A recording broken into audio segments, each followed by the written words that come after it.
Welcome to the garage. I'm Scott Lenahan. And I'm Joe Ubel. Today we got a special guest. We got Connie Hess from Bell. Connie, I'm excited to have you. I know we've talked about it for a while, and I'm excited to see what we got to share today. Yeah, I'm excited to be here. Thanks for the invitation. And I am with Bell Bank Mortgage. That's the full name. Sorry about that. That's okay. And I've been a lender here in the Twin Cities Metro since 1988.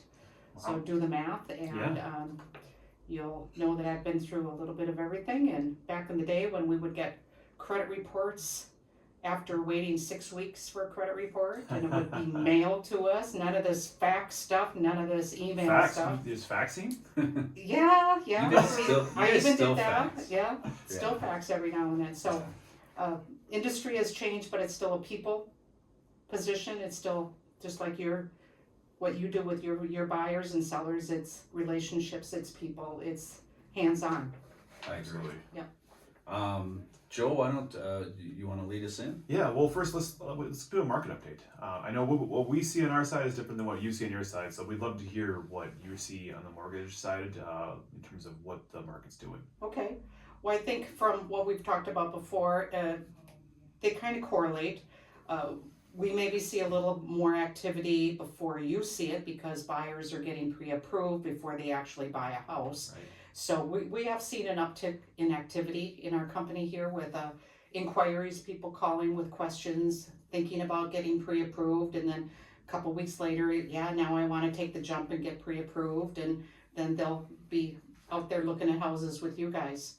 Can I ask you if you get phone calls and the people are inquiring about what the rates are and there, do you have like a sense that when people are getting turned off by where they're at before they apply? I think last year they were turned off by rates, and you could maybe have a conversation with them, and then they drop off the face of the world, and you wouldn't see them again. Right. And now some of those people are coming back. Okay. I've had people that inquired last year that are now pre-approved. So I think it just, that rapid rate increase took everybody by surprise. They're a little more acclimated now. Yep. And now I think not only are buyers getting used to it, but I think you're seeing it too with the sellers starting to adjust to this new environment. Right. So interest rates are not as conducive as we would want them. But are they as bad as they've ever been? No. Right. Are they as good as they've ever been? No. But they're certainly, historically speaking, they're certainly doable. Yeah. And what happened to rates? Joe, you mentioned earlier that during the pandemic, rates had dropped because the government was concerned about everybody shutting down and all that stuff. So they had to make things easier. So during COVID, rates were artificially low.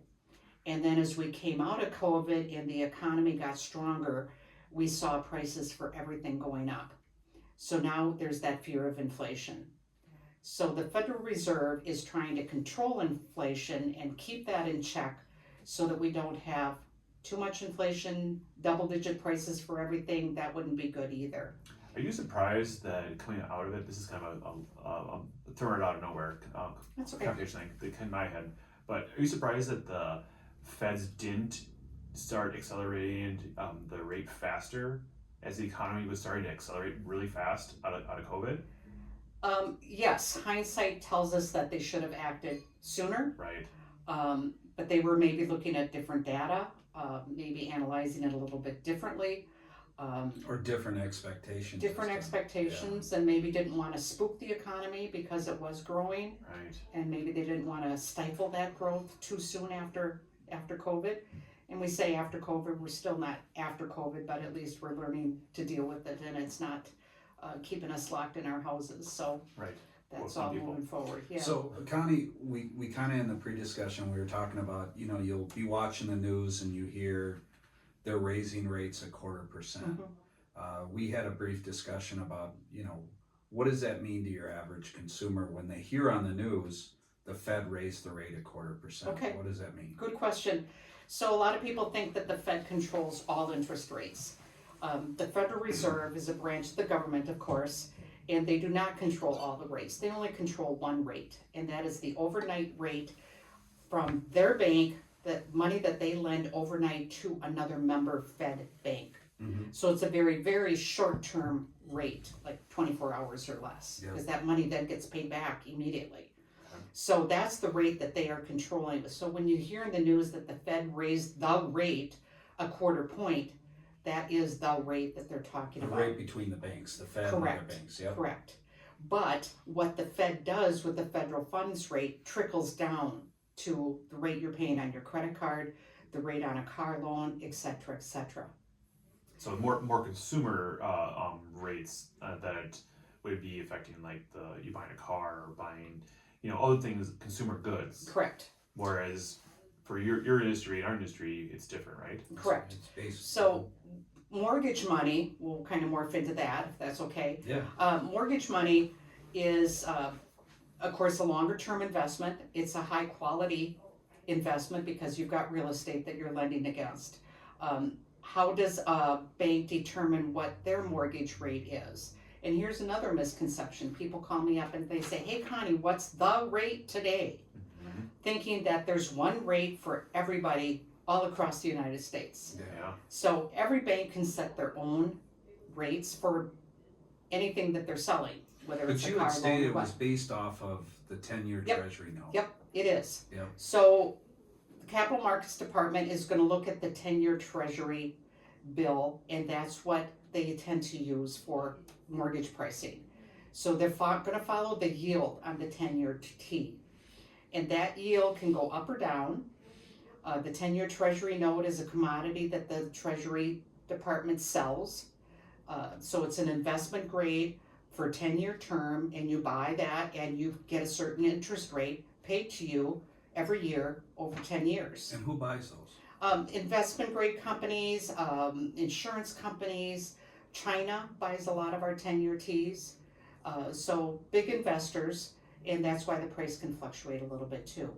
So back to the mortgage capital market people, the pricing, like at Bell Mortgage, our capital market guy, he takes that 10-year yield and he's going to add something to it for a 30-year loan. He's going to add something to it for a 15. He's going to add something to it for an FHA, et cetera, et cetera. So every product gets priced differently. If that yield goes up 3 days in a row, you can guess that the interest rate on that mortgage is going to go up 3 days in a So row. if the as yield well. on a 10-year Treasury note goes up, you can expect mortgage interest rates Correct. To are go up. trending up. Yep. So what that exactly correlation is, that mathematical quotient, I don't have that. It's beyond our pay grade. Right, Yeah. right, Yeah. right. But is in terms of why would you see the bond market go up, and then what would be the counter-afflicting action of that? So we know rates correlate, mortgage rates correlate with the bond market. Yep. What's the opposite? Usually it's cause and effect for a lot of Right, those right. things, right? Okay, so think of it this way. If you're an investor and you have big money and you want to invest somewhere, you can invest in the stock market Mm-hmm. or you can buy bonds. Mm-hmm. You're probably not going to do both, and you might not do them at the same time. So if the stock market is doing well, you want to invest in the stock market. Mhm. When stocks aren't doing so well, or your particular company that you bought stock in, you're going to pull your money out of stocks and you're going to buy bonds. Because A bonds, safe haven. Because Yeah. it's a safe haven, exactly. Yeah. so you know you're going to get a certain rate out Right. of it. It isn't going to be fluctuate. So the stock market is a little bit more speculative, and the bond market is a little bit safer. So if So- people are moving money into the bond market, you'll tend to see rates go down or up. You will probably see the price of the bond going down and rates going up. Really? So if you hear that the stock market is doing well, you might think, okay, then that means bonds aren't, or vice versa. Good news for the economy is not always good news for bonds. They tend to go opposite directions, which is counterintuitive, but that's kind of how it works.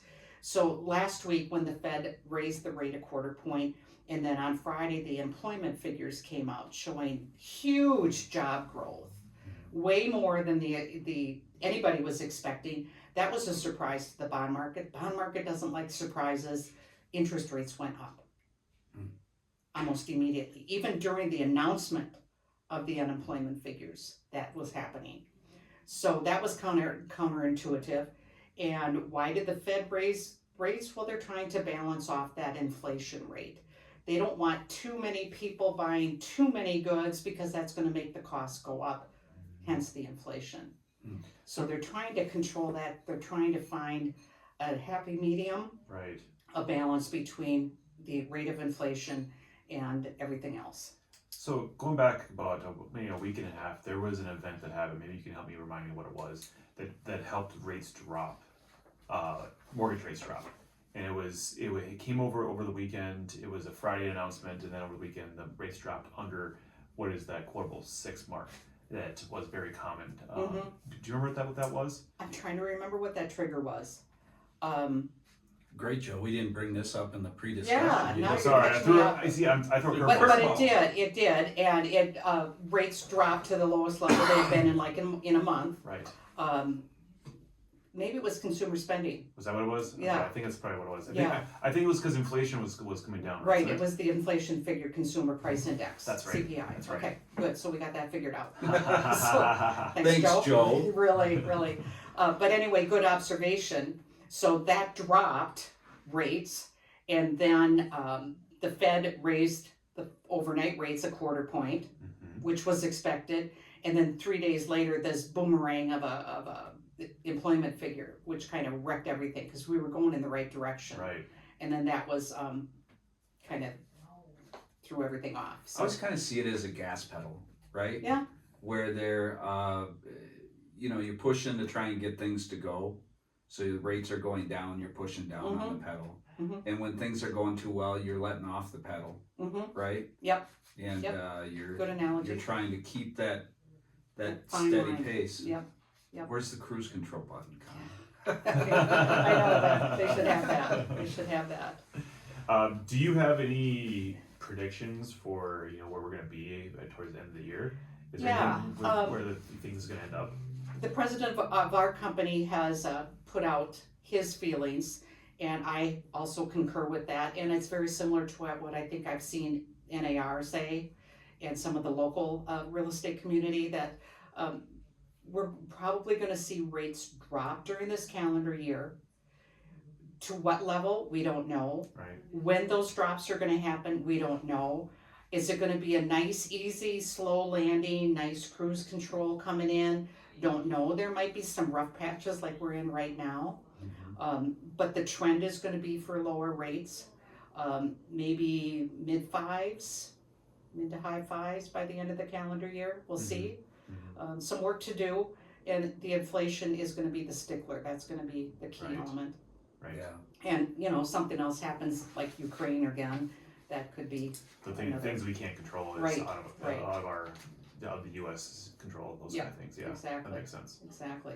But it is what it is. We can't change it. We have to deal with it and crunch the numbers for our clients so that they know where they're sitting and what it's looking like for them. And ultimately, they have to make the decision if they're going to move forward or not and, Yeah.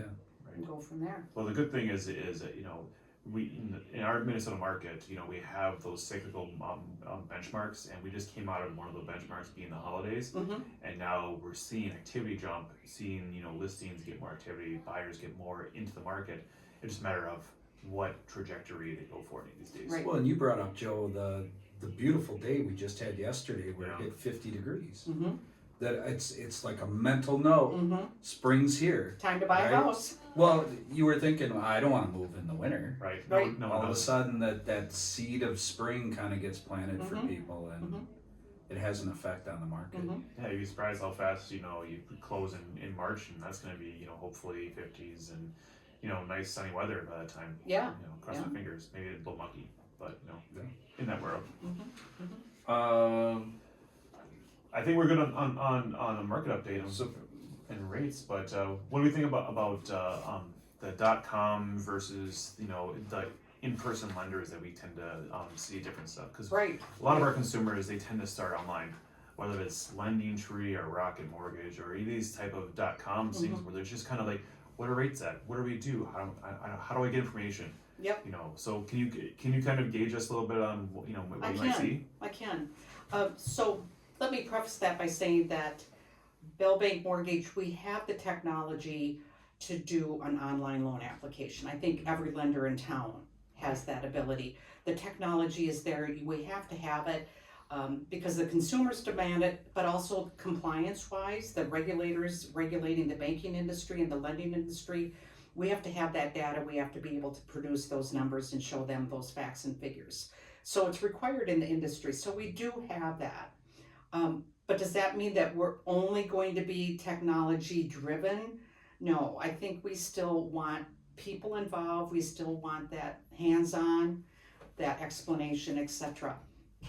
I've worked with a lot of consumers that, as you said, Joe, they start with the .com because it's easy and they're just, they're not even really serious about buying a house, but what would this look like? And, they're typing away and lo and behold, they just did an application online. Right. And so that lender is pulling their credit, and as a buyer, I had put in what I think my income is, whether it's off my W-2 from last year or, I just got this big raise, so I just plug it in.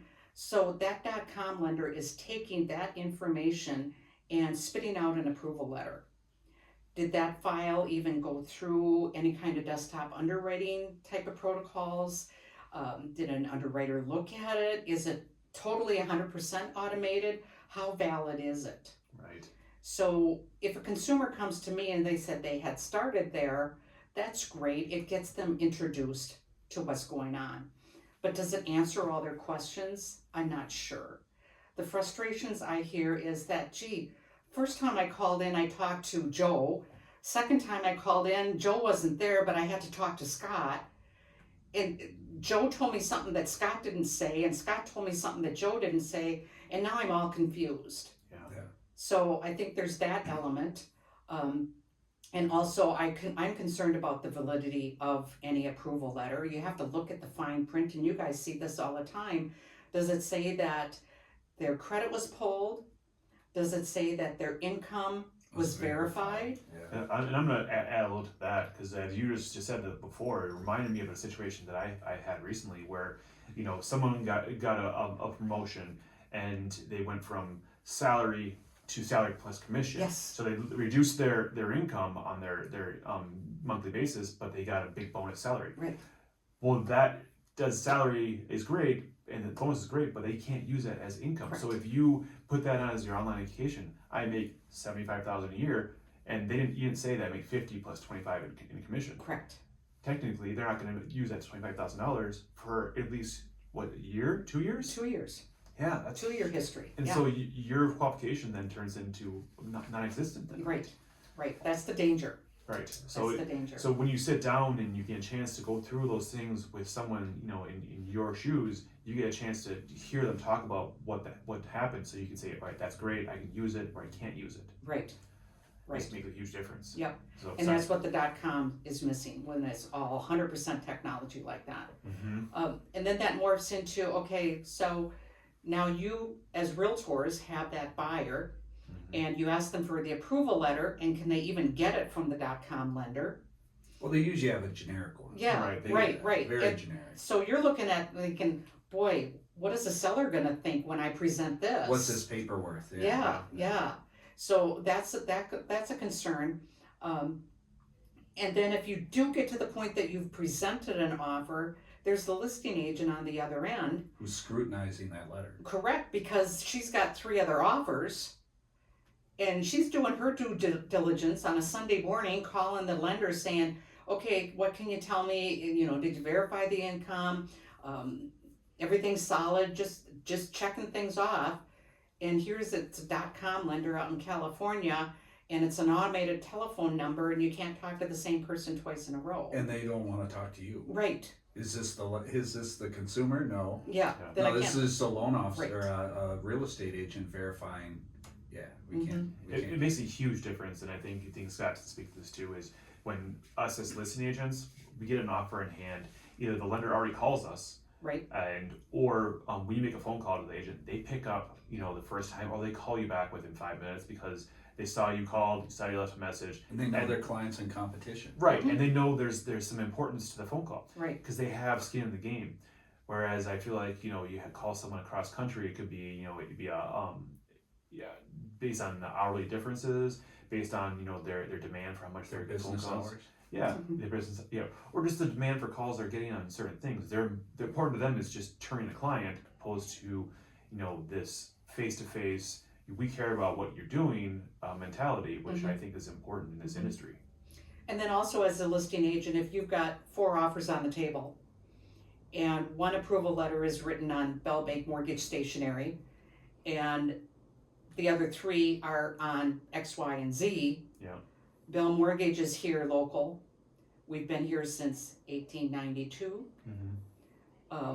Is there some validity? Is there some strength in something like that to a seller, to a listing agent versus XYZ.com located in San Bernardino, California, or wherever?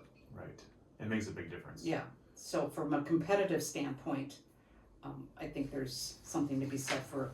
But you can agree to this that the hook, line, and sinker with these .coms is the rates they show you online. And rates are you can see a rate for 5.5%, and you show them different.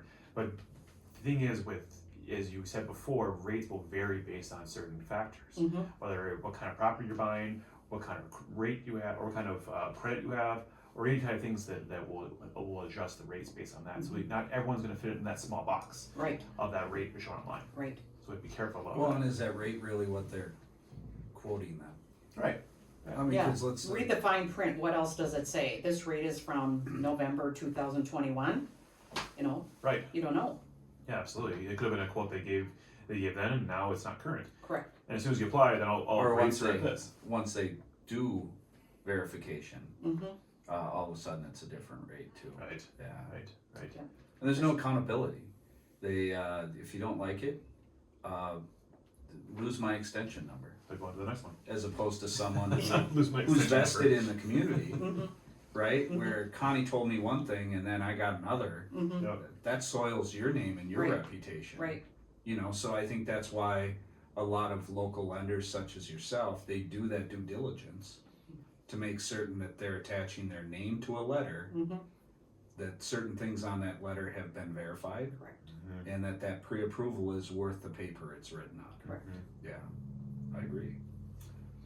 Anything else you have to say on the .com comparison wise, or it would be?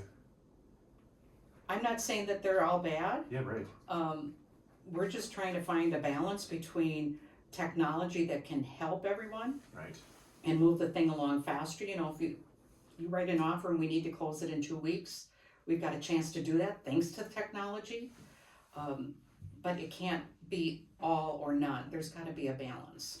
Absolutely. So that's Convenience and service balanced out. Yeah. correct. Yeah.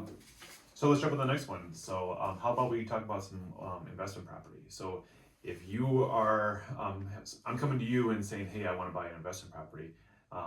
What are my options? What am I looking at possibly trying to do? Okay, so first off, what people don't realize is that buying an investment property is a totally different type of process than a single family owner occupied. So there's certain risk factors that the lender is looking at with that investment property. Historically speaking, those loans don't always perform as well as loans on an owner occupied property. So the lender is going to have to compensate themselves for taking that risk. So number one, hey, did you realize it's a larger down payment than when you bought your primary residence? How much more? Well, 15% down minimum for a 1-unit investment property. If you want to buy a duplex, a triplex, or a fourplex, you're looking at least 20% down. Okay. So they're going to compensate the risk that way. The other way they're going to compensate for the risk is by charging a higher interest rate. How high? I think you could use rule of thumb, like a percentage point. You might have to pay some upfront discount points to get that rate, depending on pricing on any given day. Other things that are different, if you've had a history managing rental properties in the past, and that property that you're buying is collecting $2,400 a month in rent, we could use part of that rental income for your qualifying income. So we could use that. If you don't have that history of being a landlord or being in an associated industry, like as a property manager, you guys as realtors, home inspectors, things like that, then we probably can't use that rental income because we don't know that you're going to be successful in this new job. Right. Sure. Yeah, yeah. And the other thing is that not only do you need the down payment on that property, but we also have to prove that you've got some reserves left over after closing, so that you could go anywhere from 2 to 8 months. You've got some cash in reserve to cover those mortgage payments. Right.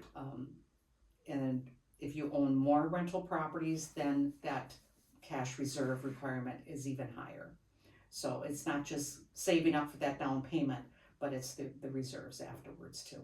Now tell me, if you want owner occupy, say if you're it's kind of the jargon word is a house hacker. Mm-hmm. If you wanted to jump from one property to the next property and keep the property behind you, Mm-hmm. so your options are, to buy, one rent property at a lower down payment and the next property at a lower down payment. Mm-hmm. If you occupy investment properties, you buy it with a lower down payment.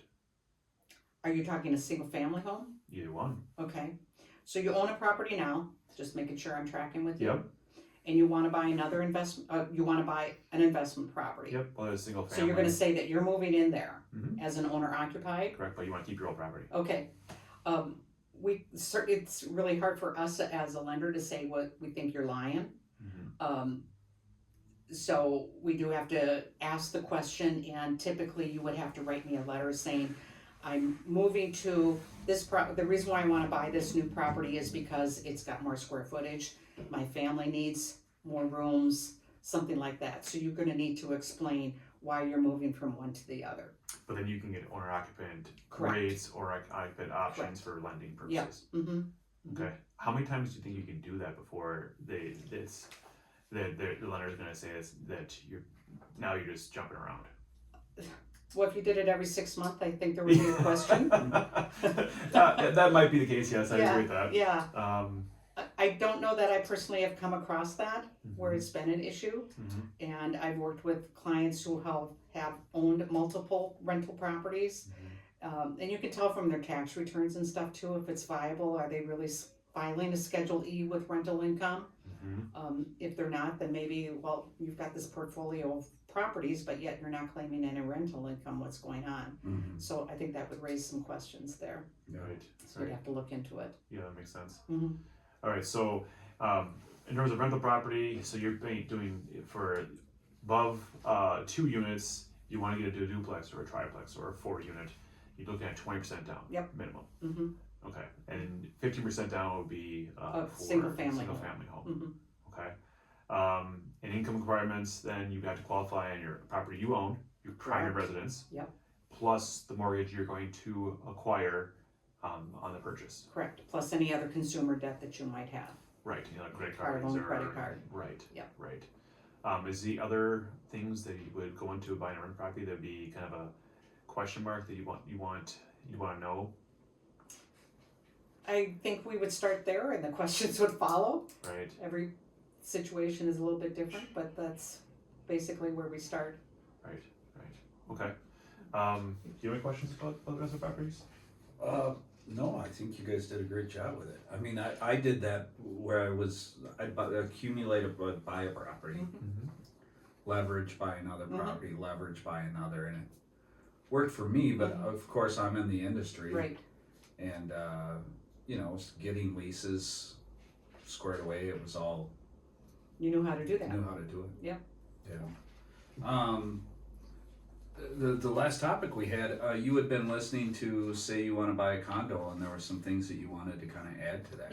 Yeah. So you guys had a previous podcast dealing with associations in general, and you're going to find an association in a townhome complex, a condo project, and also there's some single-family villas that also involve the HOAs. But condos are kind of a unique bird in that they're usually multiple units, multi-levels. Think of them downtown Minneapolis. And when you're buying in a condo, the lender is going to look not only at you as the purchaser and your qualifications, but also that project that you're buying. So the project has to go through an approval process as well. So the lender's gonna wanna look at all the rules and regulations, the bylaws, the declarations, a budget. And also that project is gonna have to have a replacement reserve fund So when you set say aside. project, you mean an HOA, like a Right. homeowners association? Or the building, the condo A build, straight up condo Yep. or, yep, so specifically condos. yeah, Is what we're talking about here, because they're the most unique and Yep. riskiest. So that project approval is a process in and of itself. If there's not a replacement reserve fund set up by the association, by the HOA, then I think you're gonna have problems getting a loan in that development. Other problems could be too much commercial, too much retail in that condo project. You know, maybe the first floor is retail, I'm thinking like downtown Minneapolis, downtown St. Paul. And then maybe all of a sudden there's offices in the second floor. Maybe that percentage of commercial use is too high for the lender's comfort level. Yeah, Exactly. The other thing that could be a problem could be if one entity, maybe it's a LLC of some kind, and they own more than 10% of the units in that Right. project. They That went could in be a there problem. and they And bought a bunch and they're renting them out, and Yeah. but that's too much, just one person owning a bigger portion, so that could be a problem.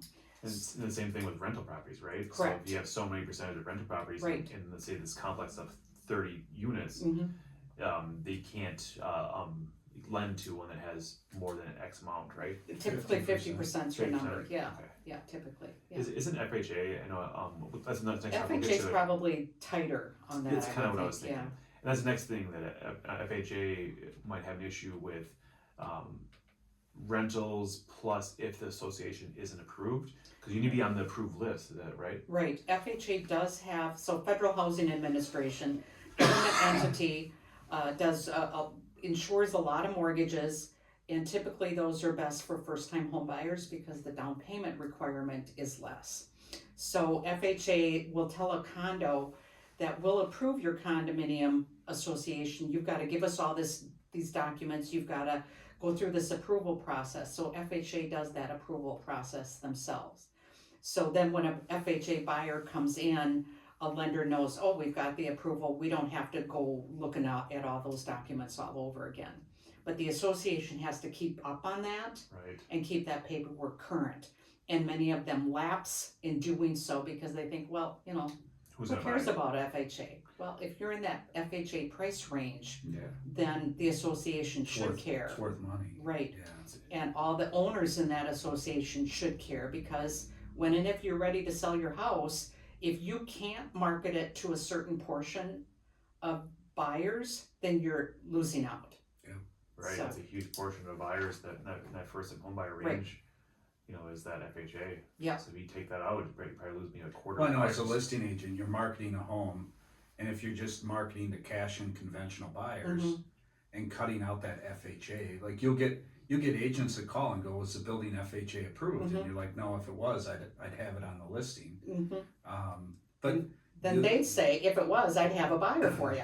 So, but also you'll get agents that list it as FHA approved, and it's not. right, Which then gets them down the road where they have a buyer that's an FHA buyer, and all of a sudden they're like, oh, wait a minute, I didn't realize the building's not FHA approved. You pass inspection, you pass contract, you pass earnest You money. spend money. And actually, I think, Joe, if I were the lender on that pre-approval buyer and writing that pre-approval letter, Yeah. because You Scott, I check. think this has happened with us. I call you all the time. Yeah, Yeah. is this project FHA approved? always, So when I'm writing an approval letter and I know it's a condo, I'm gonna look up on that FHA list and see if that project is approved. Yeah. And if it's not, then I'm making a call saying, hey, Scott, we might have an issue here with this one. So we're not even going down that road. so that's an experienced agent and lender move right there. Right, That someone would do Thanks, right away. Joe. yeah, Thanks. Good job, Scott. Thanks, Connie. yeah, so that's it. So that puts us at 36 minutes. I think we got a lot in there. Yeah, that was great. I think we had a lot of information there. Connie, anything else you want to share?